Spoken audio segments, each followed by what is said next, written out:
Hey Rick, great to see you. Um, I just came from campus, just finished my class. It's always the best part of my day, the best part of my week is to be on campus with students. And then I was driving home and I stopped at Vista Coffee. And something I want to share about Vista Coffee, and they're at the intersection of 78 and 5 South, is that their motto is love coffee, love people more. Yes, that And I is so thought that was good. so good. That So I is so bought a good. hat. It's like they got you. That is really good. Vista Bean coffee. I mean, Yeah, and I thought it really tied into a lot of the stuff that we talk about when we talk about technology and we talk about people. We can't talk about technology without first centering the conversation around people. People matter, right? yes, yes. And I, how we think about technology, we can't think about it. It's not neutral. We have to think about it in the context of humans and people. Isn't it? I mean, isn't it interesting how we've kind of have this kind of notion that the more that you get people out of the way, then the better things are. And it actually is the opposite. The more that people are together and connected, then that amplifies the joy and Yes. the experience, right? Gosh, I love that. And we had talked about doing this where we had a chance to sit down together and record the conversation and be able to share that with students and colleagues. And we kind of talked around doing that around coffee. And so that's why I stopped at Vista Bean. I got my iced Americano with my oat milk. Tell me what you've got there. I've got I use get Intensio. I use Nespresso and I get Intensio and I put just a teeny bit of hot chocolate or of chocolate in there and get it nice and warm and it's just gives me that nice afternoon. Yeah, and by the way, for those of you watching, it's 2 o'clock in the afternoon. Yeah. And I've already had, before I left for campus, I had six espresso shots. Uh, and Woo! now I'm probably having three more. Uh, We're I fast sleep like we're a fast baby. metabolizers. I Yeah. sleep like a baby. You're a fast metabolizer. Yeah, yeah. Tell me about the words on the side of your coffee cup. Oh yeah, so slam dunk. I love basketball and I think slam dunk is just kind of an affirmation of, kind of it's hard to do, but when you see it done well, it's really hard to stop.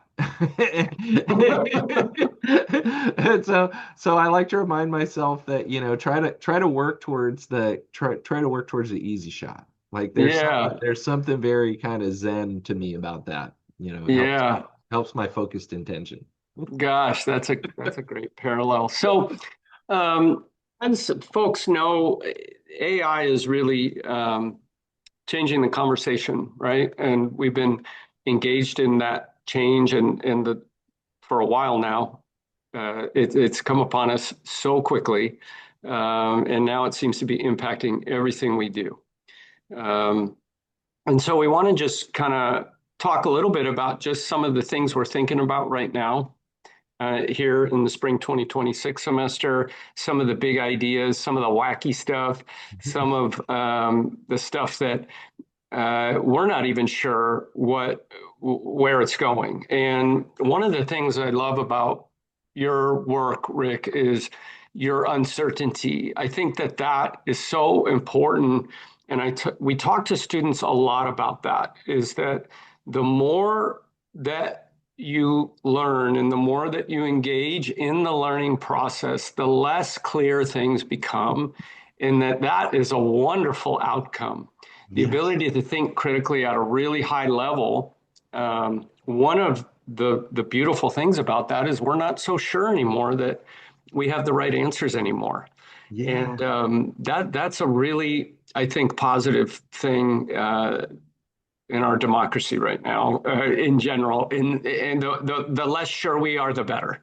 And Yes. so we talk about this all the time, Rick. And um, so I just want to applaud you for sort of projecting that uncertainty around AI, because there are many things that we are not sure, and we're trying to maintain flexibility and trying to maintain an open mind about where Yes. things are going. And I think, our human bias is part of like kind of it's a short circuit, right? Like we don't want to expend cognitive cycles on things. So we build a bias that makes it just say, okay, this is what it is. It's too complex. I don't want to deal. I just don't want to deal with it. I just want to put it in a box and it's done. I think that as as people become educated to different ways of thinking, to different distillations of really quality ideas, they build a tolerance for ambiguity. And Mm, that tolerance for ambiguity is really the foundation of education, because you can look at things and really inspect them and have skepticism and really try to internalize and understand them from mhm. your point of view. And I think ideally not just understand them from your point of view, but understand that your point of view really matters and that every single person, their perspectives as a unique human being is like really important to us all understanding the world in a better way, right? And that Yeah. somehow we lose that in our It's discourse. so good. I just want to stop right there. Can we just end right there, because it's so powerful, right? That's so powerful. We're doing so much more than teaching students how to use tools, right? We're teaching them that there's value in exploring who they are, and there's value in um, sort of strengthening the breadth of our ability to think about complex issues, right? And that not being able to latch on to a right or wrong or an A or B or a red or blue is actually is a positive. It not only allows us to know ourselves better, right, but it allows us to understand other people and to see multiple points of view. So, so welcome to Tuesday afternoon philosophy conversations with Rick and Steve. This is the kind of stuff we talk to students about in our classrooms, right? So fun, right? I mean, the connection that comes when you start saying, "Hey, where are you coming from?" Right? Like, Mhm. what's your point of view? Right? How do you feel about it? And to me, what's also interesting is that students are really scared of sharing that, right? They're of expressing who they are. It's like, I don't know. Nobody's ever asked me what's interesting to me. They Mhm. just told me when to show up, and don't get a satisfactory because you won't be able to live a happy life. And where's your water? And put on your bicycle helmet. Like it's all. Right, right. Well, we've talked a lot about that with our department colleagues, and kind of as we think about what our values are as a department in CSIT, we've talked a lot about how it starts with connection. Mhm. And what is our intention as faculty around building connection with students, right? Which is not only connection between us and the student, it's connection between the students with each other. It's also connection with the students with what the goal is of the entire group together that we're trying to achieve by the end of the semester, Yes. right? So you kind of have this three prongs that lead to sort of a really rich sense of connection. And we want to build that in all of our classes, but we're not just building it to build it. We're Mhm. building it because that's what provides the foundation for learning. Yeah. And we know that students learn better when they're connected in all of these ways. And Yes. so that's where Yes. we start, right? And I, that's really where all of our conversations around technology and where technology is going and how do we think about technology, they all start there.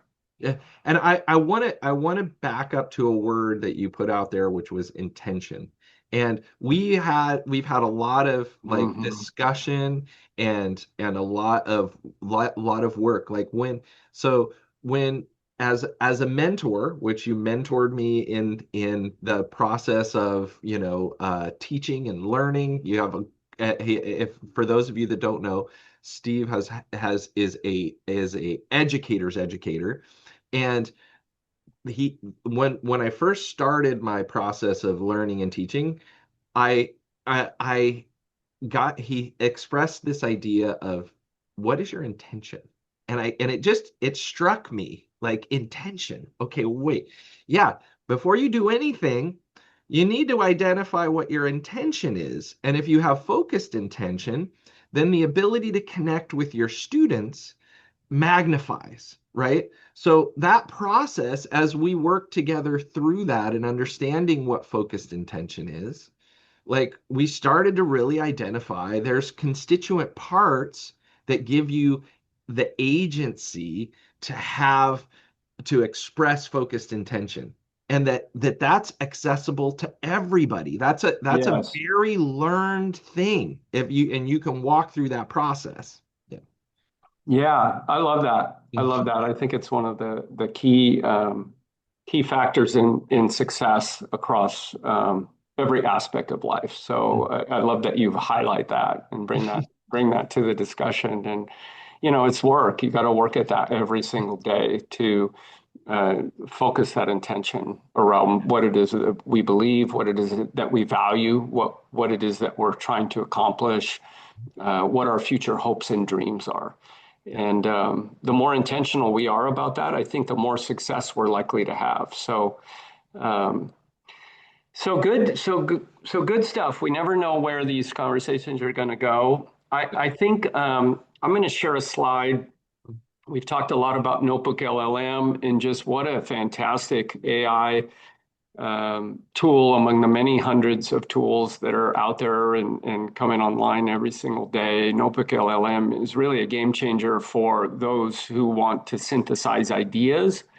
Um, and it has the ability to load in different sets of data and information and then produce flashcards and produce mind maps and produce integrated graphics and all kinds of really cool things, including slide decks.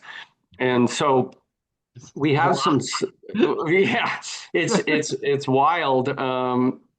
Just just what a fantastic job it does synthesizing information. And Rick and I put together a few slides just to talk about some of these ideas that have been on our minds.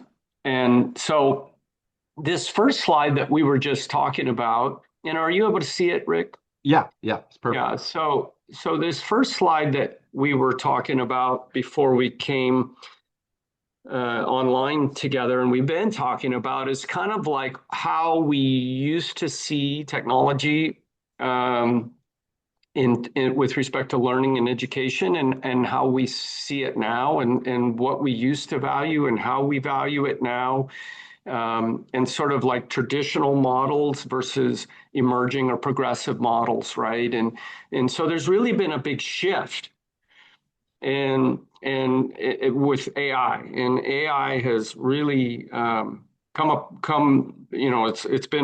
It's a perfect example of Moore's law, right?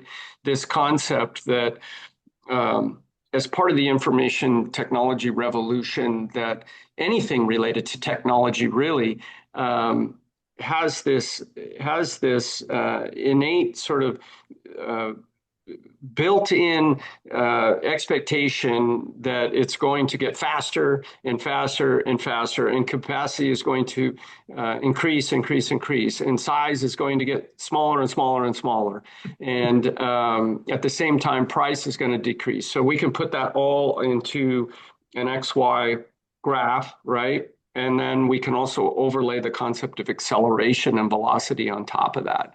And so AI has forced us to think about these things, I guess, even from my perspective, to think about these issues in ways that are faster, and I'm thinking about them more, and I'm thinking, Mhm. things I'm thinking about right now I wasn't thinking about last week. Things I was thinking about a year ago.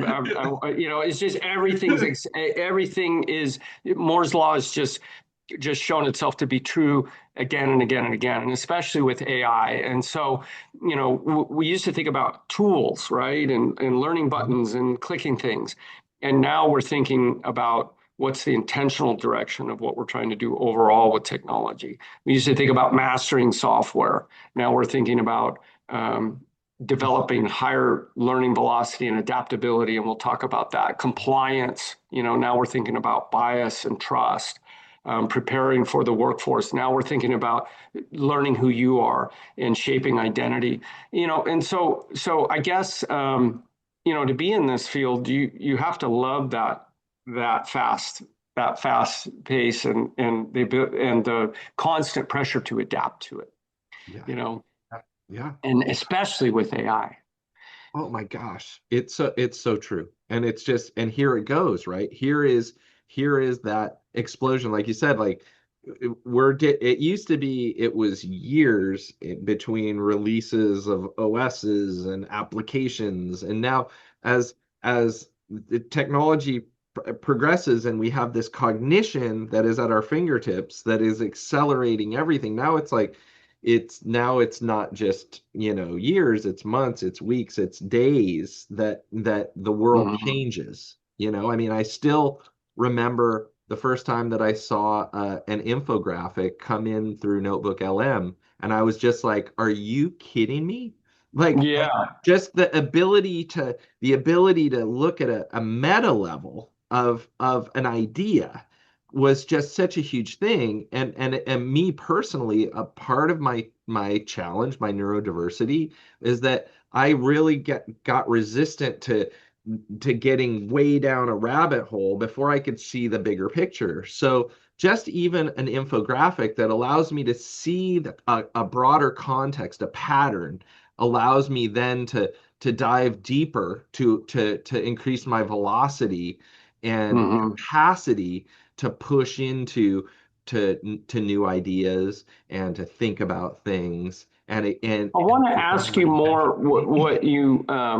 well, I think before I say that, I think what's interesting about this, and you and I are saying it in different ways, that this is that the things on the right side of this table Mhm. Mhm. are really the anchors to hang on to, right? Mhm. As you're going through this rate of change with technology, this rate of change with AI. Like if we can center ourselves intentionally Yeah, around um, doing these things on the right hand side as opposed to chasing the things on the left hand side, right, I right. think I think we have more stability, right, as velocity increases. And so when we're talking about velocity, we're really talking about the constant rate of speed, right? We could be Yeah, driving 70 miles an hour down the freeway. Our velocity is 70 miles an hour.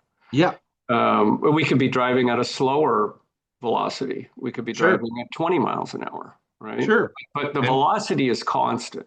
yes.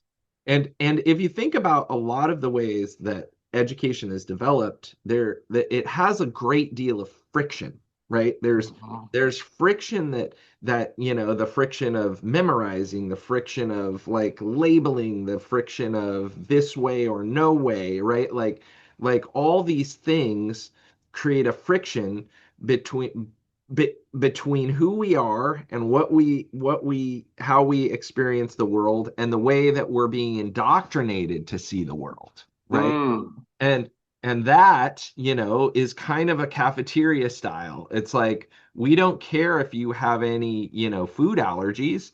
This is what you get fed. This is like, Mm. right? And you deal with the consequences, you deal with the friction, you deal with whatever. And again, no shade. We've tried to figure out the best way to serve as many people as we can. And that's been education. We haven't had the technology, the access to cognition that's underlying this, amazing, Mm. renaissance of knowledge. We haven't had that. Now we do. And like trying to hold on to the inequities of the past in and the power dynamics that were associated with it, that's something that we really have to kind of start to grapple with and start to understand like Friction's an interesting concept when you think about friction as it relates to velocity and automobile speed, right? Mhm. So just to put some examples out there that might resonate with students, that it doesn't mean you can't go 70 miles an hour with the Mhm. parking brake halfway down. You Yeah, can, sure you can. right? It's always gonna catch on fire, man. It's possible, but the braking system might catch on fire, or there might be the smell of burning pads, or the car might be revving at a really high RPM, Mhm. right? But you could still go that fast. There's friction there, though. Mhm. And when we remove that friction, um, the car is able to travel much more efficiently, Yeah. right? And get to its destination. Um, and so I think about velocity and I think about friction, but I also think about changing velocity. Hmm. And I think about acceleration and deceleration. And it seems like we're in this constant state of acceleration. Again, back to that concept of Moore's law of technology acceleration with AI and everything else related to technology. It's just constantly, it's like 70, 80, 90, 100. Yeah. It's just Yeah. going faster and faster and faster and Yeah. faster. Yeah. I think what's interesting too about it is that you can be really uncomfortable with traveling really fast. Like, like, okay, we're traveling at a really high velocity. I want to slow down a little bit. And I think that that's Mm-hmm. intentional too, right? Like Mm-hmm. if we use our agency to apply some friction so that then we can reflect and allow it time to metabolize like what it is, like okay, I'm getting all this information, but I want to really kind of internalize it. I want to be able to understand. I want to be able to have some judgment, right? I want to be able to Mm. assess what this is and Intentional how. friction. So you're taking away the pejorative context around the traditional word of friction. Yeah. And you're saying that we could intentionally apply friction for a good cause, Mm-hmm. right? Mm-hmm. So essentially what you're trying to say is or how I'm hearing you, or Uh-huh. maybe tell me if this is Uh-huh. right. If technology is traveling 70 miles an hour as it relates to AI, let's say, and now it's traveling 80 and it's traveling 90. And we're able to apply some frictional force because we know we learn best at Mm-hmm. 75 miles an hour. Mm-hmm. We're matching our learning velocity with the velocity of the tech. We're changing the velocity of the technology to match our own learning velocity. So if I Yes. learn best at 75 miles an hour of velocity, I'm going to slow that technology down with intention to Yes. match my speed of 75 miles an hour. Yes. If you're on PCH and you're at this beautiful area that you're on your way up to Santa Cruz and you're driving at 110, like you might not be able to see all the beautiful vistas and the wonderful Mm. like so sometimes you got to slow down. You might even want to pull off on a scenic overlook, right? Like apply a little friction, that put on the brakes. Sit there for a second, right? One of them, the PCH Big Sur Highway 1 just opened. I heard. Closed for a couple of years. Yes. I'm excited on taking that drive again. Like it's been a And long time. I'm going Yeah. to pull it up in a moment Mhm. as we keep talking. But my son, just last weekend, so my son, for those of you that aren't in my class, my son was not even born when I started at Miracosta 25 years ago. And he graduated from Miracosta a year and a half ago. He transferred to Cal Poly San Luis Obispo, and he's on the verge of graduating. And last weekend, he went up to Santa Cruz And he took that Big Sur Highway 1 drive, and hopefully it wasn't going 110. But he stopped and took a picture of one of the most beautiful iconic spots on that drive, and that you couldn't get to without going up the 101 and then coming back around from the north side. You couldn't make that drive because of the slide that was just north of I guess southern Big Sur, essentially, like down near Plaskett Creek area. And those folks down there, maybe it's a good or a bad thing that that's open now. Yeah, Um, they're like it's been quiet for so he took that drive last weekend, and he did stop and take this picture. So I want to share that. I But love it. yeah, so some really good concepts. You had a good slide that you wanted to share, Rick. Let's switch over to that one because I think this is an example too of Notebook LLM and that sort of integrated graphic modeling that allows a synthesis of ideas. Let's talk about this one. Yes. Okay, so um part of, again, part of what we're trying to develop is this kind of human-centered approach is, an engine for agency, right? And if you look at our different courses, our 150 is AI concepts, our 150 one is AI applications, and our 152 is solution strategies. And the idea is together your beliefs, your values, your goal pursuit, like how you set and achieve goals, like those are all part of our individual agency. And the idea for and this is a part where I think it's hard for some of our students to realize, no, you are the subject of this class. This class isn't really about like you learning some clinical thing. More deeply, it's you creating collaborations that allow you to understand what you believe and what you value and how you achieve the goal. So the idea is by understanding that, you get that greater agency.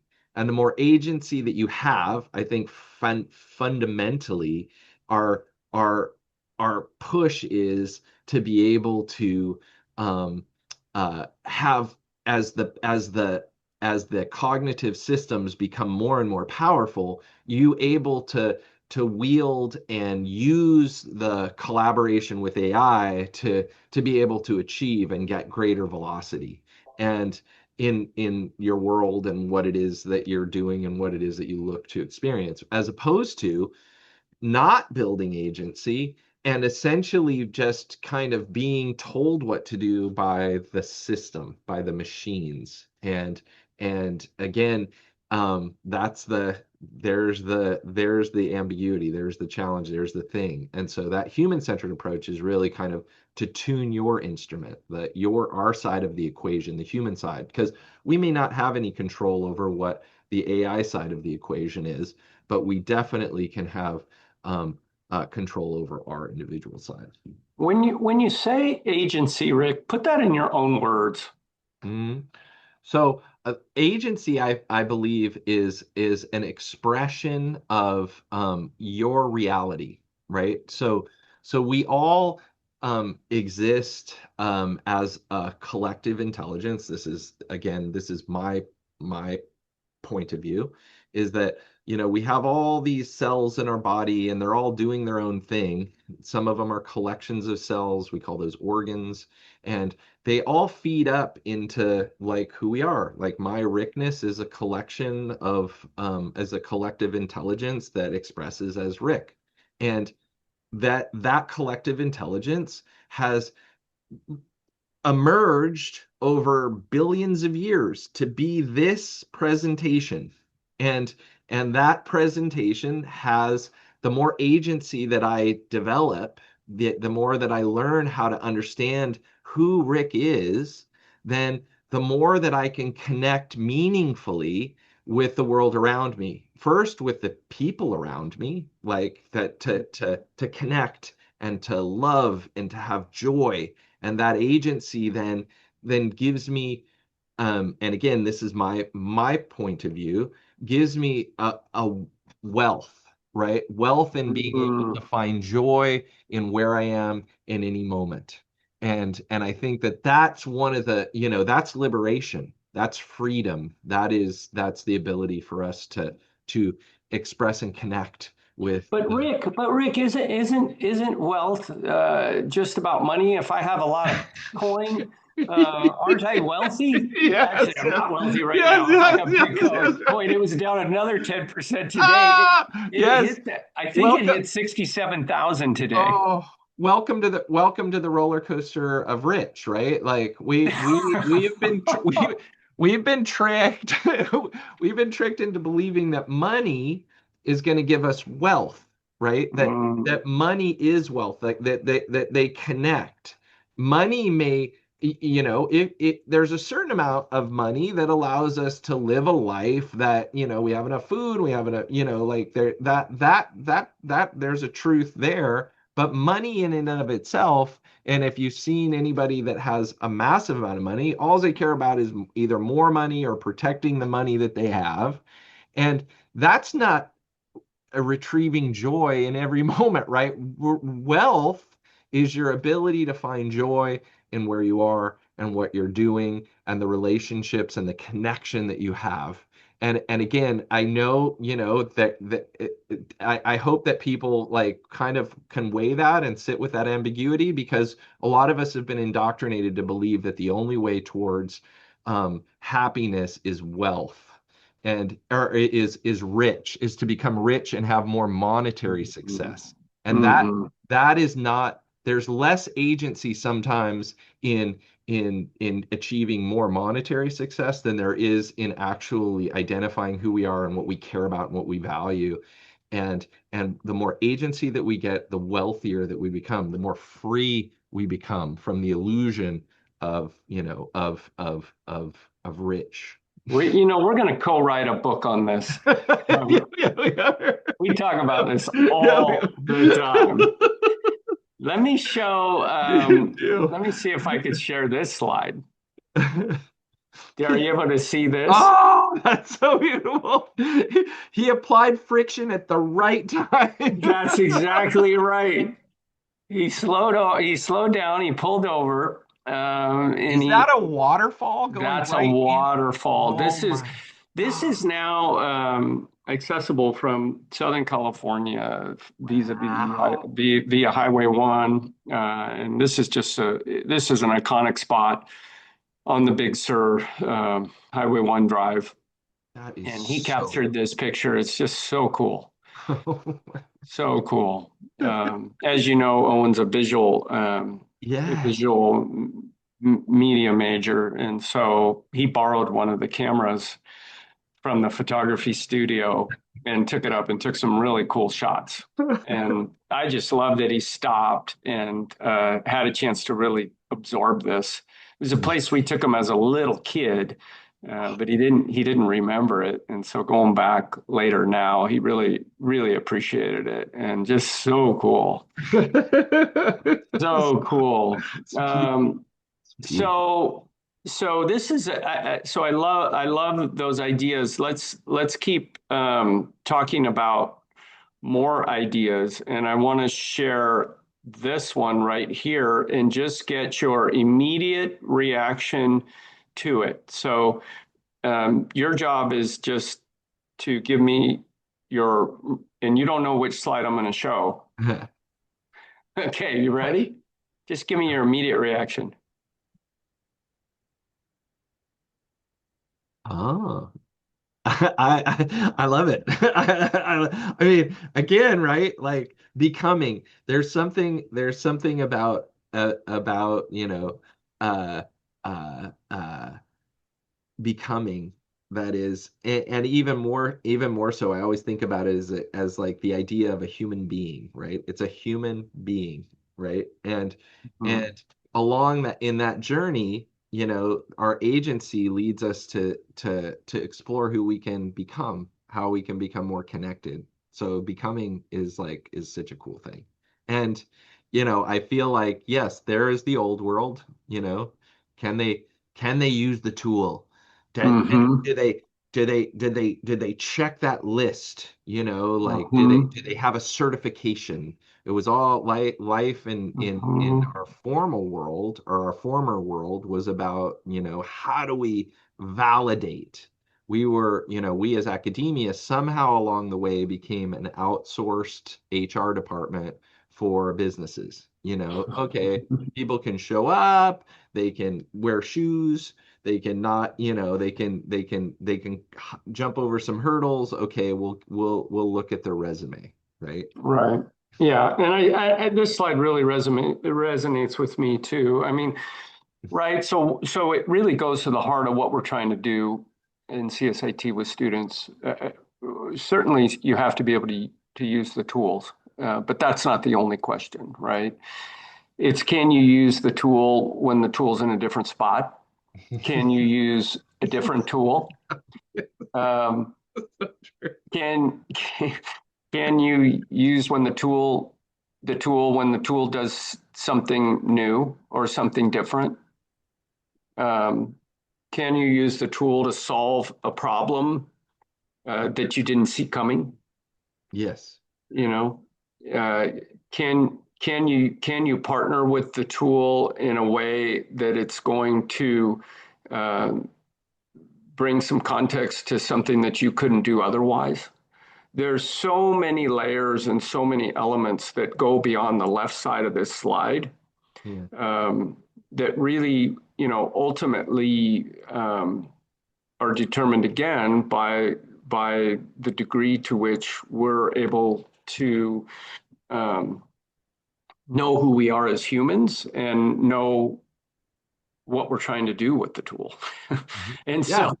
so like an old assessment would say, step one, do this, step two, do this, step three, click on this. And so, we really want to take it further and say, what if you don't have the steps? How do you solve the problem then? And so if we can teach students to think in these ways, they become more effective users of technology. And the technology doesn't drive what they drive what the technology does. So I think this is a really fantastic slide. Why don't you share your next one? We'll talk a little bit about that. I know you had Yeah. another one that was really Yeah. good. Yeah. For sure. One thing I want to bring up too about the tool is like we now have a tool like it used to be that we have a coffee machine, right? And the coffee makes a coffee and we drink the coffee and it's amazing. Now we Mhm. have a coffee machine that watches us and says, "Hey, I've been watching what you're doing. I can make you a coffee that is gonna knock your socks off." Right? Mhm. And maybe it does and maybe it doesn't. But again, if we know what we like, we might, if we don't know what we like, we're like, oh yeah, that's good, but if we know what we like, we may be able to get to a place where we find that magical coffee, that magical cup of coffee. Yeah, yeah. There's so much in this area of predictive analytics, isn't there? Huge, exploding field with AI and data mining and the ability to predict what might happen next, and the sort of the hypothesis that the machine might know better what we might want as a human more than we do, right? Right? So Uh-oh. I, Uh-oh. I'd like my espresso machine to make another two shots of espresso right now. I'm wondering if it anticipates that. Can it double down, please? Huh, there it goes. It just started. It's grinding the beans now. It's listening. Yes, it hears Oh, well, I think again, this slide is, the idea of the activation mechanism, right? Like what happens when we use our beliefs and our values and our goal support, right? And what is belief, an identity, a self-efficacy, the constraints that we put on ourselves by our bias. What are our values? What is the community relevance? What do we care about? What modalities are important to us? For Owen, he's visual. He likes photography, right? For somebody else, they may like music. There's lots of different processes to decide and discern, what are the things that we care about. And we're moving into a time where it's going to be more important that we understand those things because again, we can drive more joy in what it is that we do, right? And again, our goal pursuits become another factor in that. Like how we pursue what we're pursuing is obviously going to be informed by what we believe and what we value. And you can see it aiming at understanding, which that Mhm. understanding, that self-understanding gives us greater agency. And when we have greater agency, then we can move with greater velocity and we Mhm. can and maybe more precise velocity would might even be a better Yeah. way of putting it. I love the connection between the word precise and the word steer. Yes, yes, yes. Increase our ability to steer. Steer. Yeah, yes, yes. It's like we have a rocket ship, but if you can't steer it, then it's just a missile. So Like, we have this car at 70 miles an hour going up Highway 1. It's going now at 80, 90, 100, and now we can't steer? yeah, yeah, yes, yes, yes. So, and again, I want to bring people's focus to the focused intention, right? Like that's what our vision. I mean, I think that that's what we're exploring as a part of focused intention. Is this and to our colleagues and to our students and to our, friends and family and connected human beings that are out there, right? Like this is just a beginning. This is us like taking our knowledge and experience and expressing, a way, right? The way might be totally different, a way that kind of, our human story evolves over time and probably be totally different. It's like kind of the nature of learning, right? So here's a pattern that, that we've identified and tried to create and like take that, stretch it, make it into, again, that's what agency and focused intention is all about. Like how do we turn it into something else glorious and amazing? Oh, I lost you, your audio.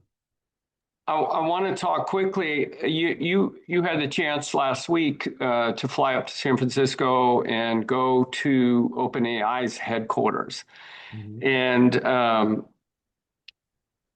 there's two things I want to talk about that I've been reflecting on as a result of that experience that you had and you shared with me, and you shared with the AI Discovery Lab last Tuesday at 3:30, and I wasn't able to be there, but I took the transcript and I asked it to tease out some themes. And the first thing that was interesting to me about what you said, and ChatGPT picked this up, and I don't know if this was your intention, but the way the space was designed uh, with a certain intention in mind, OpenAI's headquarters. Can you talk about that for a minute to share with Sure. those watching? Because I thought the themes around that were really interesting.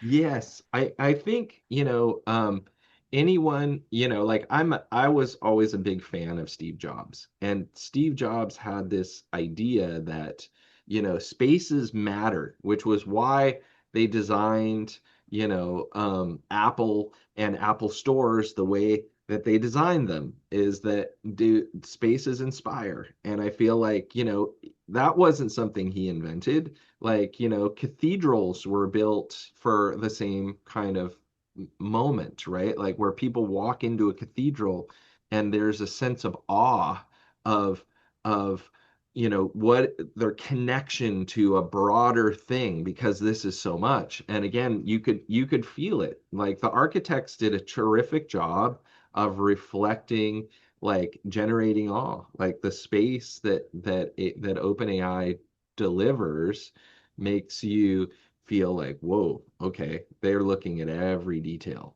right? And That is so cool. yeah, Yeah, I yeah, love that part of the transcript. I was reading that and just really fascinated by your description of that. And so taking and by the way, for those of you watching, every Tuesday, Rick and in collaboration with Jim Sullivan, our incoming academic senate president and prior joyful teacher and just incredible thinker and great colleague and friend. The two of them host the AI Discovery Lab in a high flex environment every Tuesday at 3:30 in Oceanside campus, room 4803B, and also at the same time online in Zoom. So it's a high flex meeting, and we encourage all students, colleagues, industry partners, members of our community to attend that if you can. It's just absolutely wonderful space to share and learn and inspire. And I just want to bring your attention quickly before I go to the next part of this, that on our CSIT homepage, which you can get to by going to the A to Z index on the MiraCosta homepage and scrolling down to C, and then computer studies and information technology, and then you scroll down to the AI Discovery Lab, you can find all things related to AI. This is a wonderful spot where you can see recent news and updates. You can learn more about our pathway. You can learn about our grant work. We have a grant for the artificial intelligence pathway to convert all of the courses required and electives to zero textbook cost courses. That's really exciting. We could probably do a podcast just on that, Rick. That would Mhm. be fun to talk Yeah. about the work and the way we're leveraging AI to produce materials that are as rich and as complete and as thorough. Well, we would argue far beyond what a publisher could do. So we're just really excited about that. Both Rick and I have authored original textbooks in this context. I'm working on one now. Rick is continuing on version 2 for CSIT 120. I'm working on his is called Trust by Design. Mine is called Technology Starts with People, and we're collaborating and all kinds of cool stuff. But Really. this AI Discovery Lab right here, this link, this is what I'm referring to. And here's the link to get it in Zoom. Here's the information about it. And here's the recording. So here's just this past Tuesday's meeting. You can click there. You can watch the meeting virtually, benefit from the Zoom transcript summary, see, and go through and see all the meetings over the past year and their summaries. And this is just a wonderful resource for our community. So thank you for your leadership on this, Rick. And so what I wanted to get at was what were we just talking about there a second ago? We were talking about the cathedral part of your experience of going up there. I guess the second piece that really struck me was I was asking you the question like, are we on the right path? Yeah. And and do how do we know that? And so I want you to talk about a little bit about that because Yeah. I thought that was fascinating what you had to say about that. And I thought the lack of certainty from even the leadership at OpenAI was interesting. And so Yeah. how we're building the program in a way that uncertainty is baked into the success that students can have through this pathway. So talk a little bit about that because I think that's important. I so it haven't spent my first life in entrepreneurship and technology and in the Silicon Valley. Like there is a culture of monetization. What's ROI? What's our return on investment? Where is it? How does it go? And you can see that there's a number of people that have been indoctrinated to that principle of let's find value in everything and how are we going to make this work, and the numbers don't make any sense. And so when that is your operating potential, you've already lost the plot about what is the connection to humanity. And I feel like that is one place where we are that alignment that we have and that understanding that we've developed is really at the forefront of human development of this kind of symbiosis. Mhm. And they haven't gotten it yet. Like even at OpenAI, they don't understand. Like they're trying to metabolize it. But this idea of human-centered, like, person is important, right? We've lived and built a society that says we're going to make you a round peg that fits in a round hole. Who you are doesn't matter because you're going to be a part of the machine. You're a cog in the wheel, Mm, right? And mm-hmm. and what we're doing is saying no, as these tools are advancing, who you are, the beautiful person, the beautiful human that you are, that has this experience that no other being has ever had. You, this collaborative, collective intelligence is really important. It's important, and as you merge and as you start to collaborate more and more with AI, that reflection and amplification of the beautiful you, like, that becomes a really powerful thing. And Yeah, again, it's yeah. so important. That's our I, future. I Mhm. I love that, and I think we talked a little bit about this slide here, and it really gets at that what you just said, sort of in the face of the machine, you know. So Yeah, there you go, right? you know, Technical obedience. agency over obedience, right? Yes. The old way is technical obedience. The new way is amplifying judgment and purpose, and ethical application, and seeing and recognizing and bias, and thinking about that, and high agency and high impact as we partner with AI. You and I both feel strongly that that step one, that human part, has to be something that we engage in first.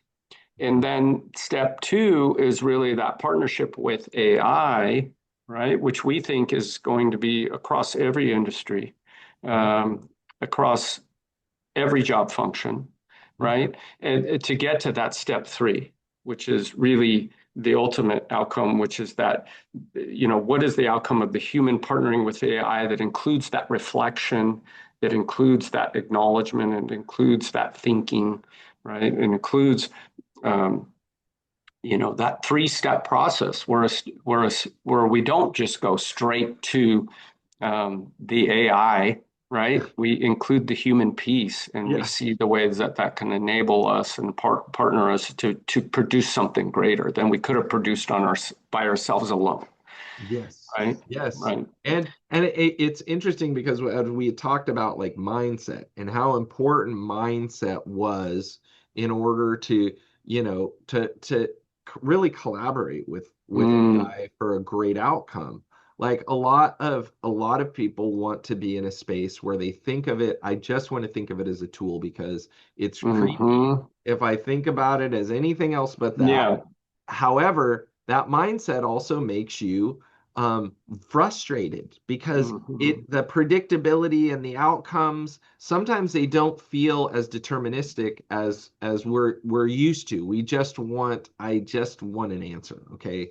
And Hmm. and so when you cultivate a mindset of this is a colleague, right? It's definitely kind of a different colleague, but it's a colleague. You have much more you interact with it more kindly, just like if you were actually working Hmm. with a colleague, right? Hmm.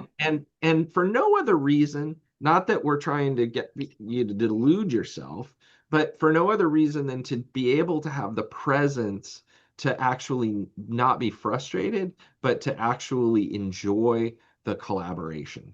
And Hmm. again, it's a little thing, but it nudges you in a direction that allows you to gain more joy in what it is that you're doing. Yeah, yeah, that's really powerful. Is there anything else that you'd want to hit on, Rick, on a Tuesday afternoon with the clouds coming in?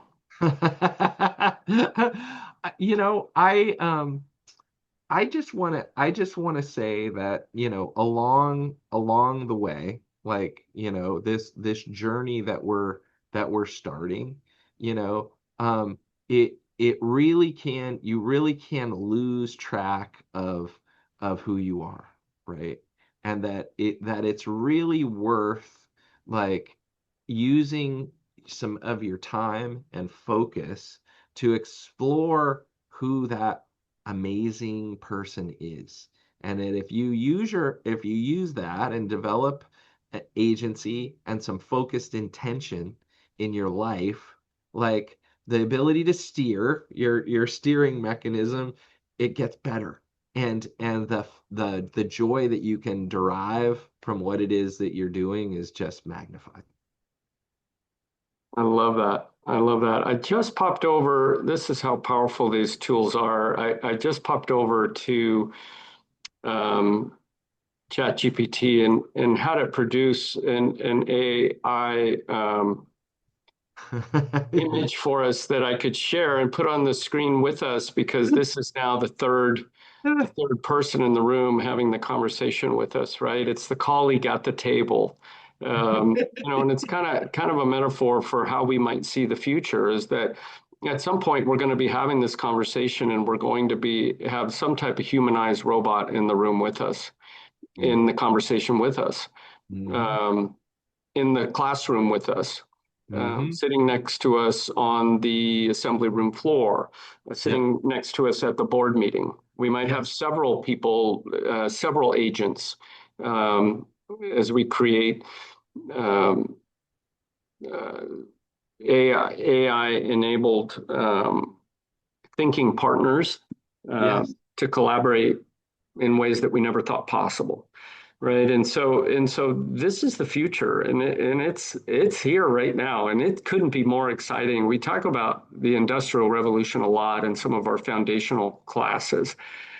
This chapter of the revolution, really that started in the 1960s and 70s, really took off with the invention and the ubiquity of the personal computer, right? And then we move towards the internet, and then we Mm-hmm. move towards commercialization of the internet, and then social media, um, and then here we are in this AI chapter is the most exciting chapter that I've been involved with in the course of my career, in the course of my life, and absolutely believe it's going to change everything we do. Not without costs, um, but being a participator and being engaged um, in the conversation and in these conversations is so important. So I want to thank you for your participation and your engagement as we serve students. And, Yes. because I think that's what it's all about. It's about engagement. And It really is. It's like there's this idea of equity, right? Like that we all fundamentally are, trying to achieve for each other out of kindness, right? mhm, And being able to reflect on the way that the old system was, right? That mhm, had, elements of inequality that were built in, right? Like do you have more hours that you can spend learning? Do you have more safety nets? Do you have exposure to different support structures, right? Now we have access to these tools that kind of allow us to bridge them. And mm, so being able to use the tools to bridge some of the inequity that's existed, like can lift, all boats rise on the tide, right? mhm. And again, I want to applaud again your focus to connection, your focus to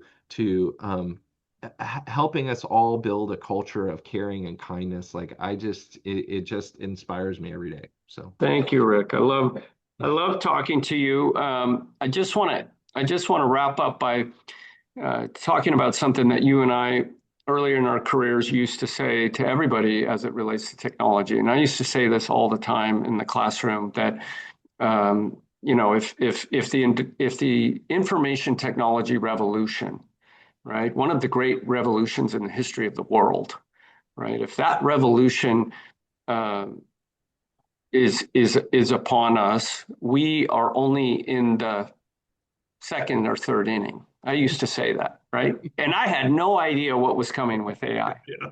right? And people would roll their eyes and say, well, how could it get any different than it is now? Um, and here we are, right? And so what inning are we in this, one of the most significant revolutions of our time that impacts the individual, it impacts family structure, it impacts society, it impacts the world of work. Everything we do in all prior revolutions, industrialization, the way we eat and grow food, the agrarian revolution, right? All the way back to the sort Bass and Henry in our colleagues at San Diego State who wrote the wonderful book Gift of Fire, which we use in our CSIT 160 class, right? Has a picture of fire on the front of the textbook, and make the argument that really was an example of one of the first technologies ever created by humankind, right? Yes. Um, what inning are we in? We are warming up in the driveway. Yes, yes. It's like We've we got a wiffle ball and a bat. We've got a wiffle ball and a bat in the cul-de-sac, and we've yeah, made a cardboard sign for the strike zone. yeah, that's it. That's Really? it. I mean, I'm telling you, like, I mean, we taught rocks how to think. Like, I mean, come on, man. And now they're just starting to like you hear everything, all the big frontier, like they're saying, well, 80% of our code is now being done by the AI itself. Like Anthropic had enough, as they said, 100% of the code that's being Yeah. written is by AI. So the system as it starts to invent itself, we don't have any idea where it's going to go. And all things will and it'll feel the crazy part is just like if you get a ride in a driverless car like a Waymo. At first you're like, "Whoa, this is different." And then pretty soon you're like, "Wow, this drives better than I do." It's more aware, it gets me there, and like you get comfortable, like it'll all seem normal. It'll seem normal when, a tree grows in the backyard and you go pick your new smartphone from it. Like what just happened? Right? You're going to have that delivered by a drone when you think of it with the chip in your brain. Yeah, right. Like, Yeah. and it'll all seem like, yeah, that's it. We have that experience when we're flying, right? It's like you're Yeah. you're in a chair in the sky. It's like, but hey, there's not enough ice in my drink. Like, Yeah. we don't care anymore. Speaking of your coffee, if it's like mine, it's at the end. So Yes, this we're at the end. this coffee chat has been fantastic. I always love time with you, Rick White. Thank you so much. We'll do it again. And Absolutely. nothing is clear, nothing is simple, and it's so much fun. It's so Yes. much fun. So have a Likewise. great rest of your week, and thank you again. You too. Thanks so much.